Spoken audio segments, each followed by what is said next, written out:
Chapter 308 Pride Chicken just dropped. I'm not gonna waste any time, we're just gonna get straight into it. We're back with Nagi and Baratsuta, the two worst characters in the entire series. Okay, wait. No, I didn't beat it. We're picking up exactly where we left off in 306. Hello, genius. Who are you? I'm the chairman of the Japan Football Union. The chairman! I know you've seen my face before. I'm Baratsuta. And Nagi's covering up his bleeding hand. And what do you want with me? Seishiro Nagi, wouldn't you like to take Jinpachi Ego down a peg? You're a very talented player. There's no mistaking that. And yet you were thrown out of Blue Lock and now you're here desperate. Did you ever consider there are people out there who disagree with Ego's decision? Like me, for example? Sure didn't. News to me. The roster for the U20 World Cup must be at the bare minimum 23 players. But the most a team can register is 26. Of course, how many players to register is left to each team's discretion. But Jinpachi Ego and I made a deal beforehand. I would give him the ridiculous budget needed for Blue Lock TV, and he would give me 3 spots on the roster to fill as I please. In other words, in addition to the 23 players Ego selects, the Japanese team for the U20 World Cup will also include the Baratsuta 3, chosen by me. That was our secret deal. How about it, Seishiro Nagi? Will you take the Devil's back door to join the team? There are conditions, of course. Number 1, you must pass the selection test I devise. Number 2, if you do pass and become one of my Baratsuta 3, you must give me control of your future soccer career and contracts. In short, the remainder of your life playing soccer will be mine until the day you die. And lastly, number 3, once you return to Blue Lock, you must play soccer solely to prove Ego wrong. And well, I don't mean to interrupt the flow of the story. I know we were kind of locked in on the panels, but what the fuck is happening here? What is this visual? Why are they sliming out Ego? What the hell are they doing to him, man? Like, usually I always think the no ball in sight meme, or there's no way this is soccer meme, is like corny, but like, I feel like this is one of the few cases where it's actually applicable, because what the fuck is going on here? Why are we seeing like one of the main characters of Blue Lock getting gunned down in a metaphorical visual? This shit is so fucking stupid. I love it. You'll drive him to an early retirement, and I'll take over as the new boss of Blue Lock. Well, Seishiro Nagi, will you join me and seize Blue Lock by force? Oh my god, what is this aura? It's like octopus squid? Jesus Christ, the tentacles really like nasty looking, which I guess is sort of the point, but oh my fuck, you do not deserve this. You do not deserve to have this type of aura around you. A fucking double spread dedicated to Baratsuta? Yeah, that's OD. I don't know what the fuck Kanishiro was thinking with this.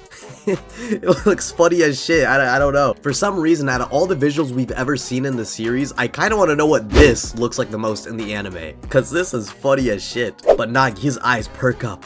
I can return to Blue Lock? I'll get to face all of them one more time. But no, I can't. Huh? Ego-san, is it wrong? What? But if you think he's not wrong, what are you doing here? Well, you're dripping with the unfulfilled desire, aren't you? Don't you want to get back inside and keep playing soccer? Ego-san is the man who gave Blue Lock to us. If not for Blue Lock, Asagi and Araya wouldn't have been able to fire me up.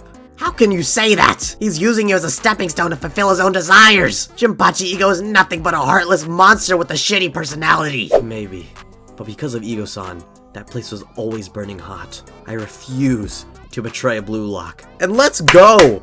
Hell yeah, Nagi. I'm happy. I'm really happy about this decision. Not just Nagi making this decision, but also like the writing behind it. This is actually beautiful work, because it was so easy. Kanishiro was setting it up to make it so easy for Nagi to take the easy way out, continue being a bum, and just get back in Blue Lock and play in the World Cup through this guy. It's not clocking to Baratsuta that Nagi is standing on business right now. But this is such a W writing choice. I fuck with this so heavy. Okay, let's get back to the story. Sure.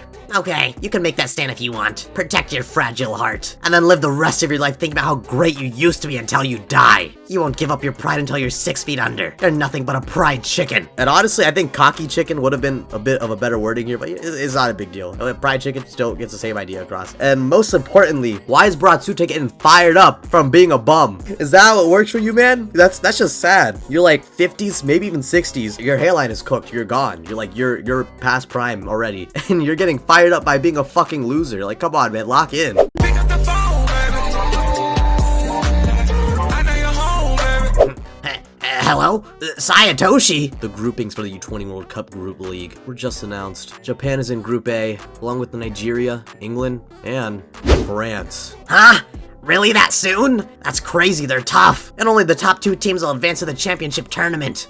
In that case, I'll use one of my slots for the Baratsu 3 on you, Sai-kun. Forget about that selection test I mentioned. This is for the Japanese soccer brand, and getting rich. If I get you on that team, you'll make sure they advance out of the group league. Won't you? Won't you? About that, I won't play in the group league. What? The only reason I want in on the U20 World Cup is to play against Spain. And we see Sai still looking at Bunny. What the fuck did Bunny do to Sai? Or what the fuck did they do to each other? I'm very curious. Okay, fine. But I'll leave a slot open so you can join the team later. You'll join once Japan is in the knockout brackets, right? Oh my god, please, get this fat fuck off my screen. Why is he getting fired up over the most loser activities? Like, I don't fucking understand. Sure.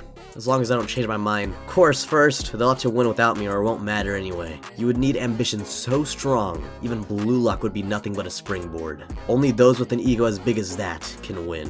That's chapter 308, Fried Chicken. We kind of speed ran the fuck out of that, but I'm glad we did, because now I want to really talk about some important things. So for one, Sai is going to play for Japan, as long as they make it into the championship tournament thingy. Now, as I've mentioned in previous videos, I'm not a big soccer head, but as far as I can tell, Japan doesn't need to beat France. They just need to beat both Nigeria and England, and they'll be able to make it as part of the top 2, right? Like that seems like that makes sense to me. Now, Nigeria and England, the reason I say they need to beat them is because I'm going to keep it a buck, bro. France right here, Loki and Charles. Isagi and Kaiser could barely hold off Kaiser for 3 minutes. They are not winning against him in a full 90. Now, Nigeria and England, I'm sure they have some good players. Hell, maybe even one or both of them has a new Gen 11 player, but I just have a feeling that Blue Lock is going to be able to make light work of them. Maybe not. I mean, I could be completely off here surprised, but I have a feeling that Blue Lock got these 2 in the bag and they'll be able to make it to the championship tournament, which at that point Sai will play in the World Cup to go up against Spain, and that's where things are going to get interesting. The other most interesting part of this chapter is the Baratsuta 3. I remember hearing people tell me way before that you could register up to 26 players in the World Cup. I was like, nah, they're not going to do that. It's going to feel cheap. That's going to be such a bad way to bring Nagi back, and I'm actually really glad this chapter brings that up, because Baratsuta is literally taking advantage of that, and even Nagi himself is like, yeah, no, that's not the right way to do it. And it's like I mentioned earlier before, that is such a good writing choice, because if Nagi came back like that, it would be such a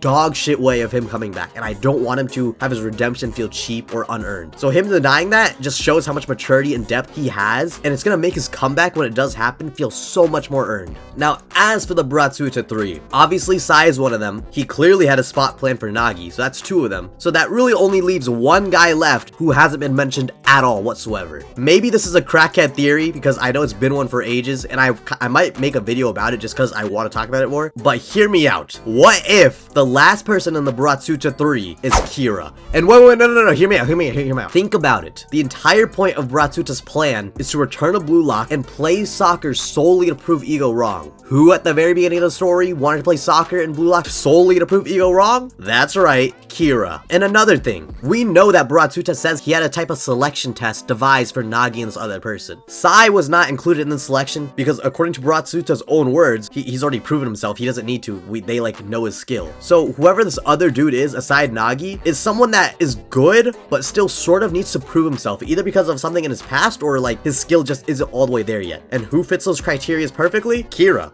He lost in Blue Lock, the very first one, which is really bad, but he was known as the jewel of Japanese soccer before that happened. So Baratsuta wouldn't be wrong to scout him out, but it would make sense to put him through a sort of selection to see if he's still about it. Now, as for Nagi, I'm gonna be honest, I've been kind of hating on him for a bit too much lately, because I just felt like his story was getting a bit redundant. Yeah, we know he's depressed, we know he's desperate to go back into Blue Lock, and we know he's going to come back eventually, but I felt like we were just seeing it a bit too much, and Kinesha was nailing it a bit too much, even if it was still enjoyable. But this chapter actually feels so necessary in having him here, because there's no way in a million years I would have predicted that Kinesha would have taken the harder route, would have given Nagi the harder choice to make, and refusing to go back to Blue Lock under these circumstances. That is such an amazing writing decision, and it makes me so much more excited for the future of Nagi's character. So there still is no doubt in my mind that he's going to come back, but if he does, he's going to do it right, and that's what I want to see, because we're so over this Nagi character that can't do shit on his own, that always defaults back to the easy way. But now we're actually seeing him make the hard choice. This is growth, this is development, and I love to see it. As far as I'm concerned, it seems like Nagi isn't going to play in the World Cup. Kira is probably going to come back. Mark my fucking word on that. I'm pretty sure it's Kira. There's no way it's Ikaguri. Actually, maybe Iriguri comes back, because now with Nagi out of the picture, Bratsuta does have an extra spot to fill. But, you know, I feel like whoever does fill that spot is not going to be super important. But yeah, that last third spot that we haven't just heard about at all, I'm pretty sure it's Kira. So now let's think about it. We got Sai versus Rin, Asagi versus Kira, Raichi versus being a good player, all on the same team, and they have to play against everyone in the World Cup. This is going to be a generational arc,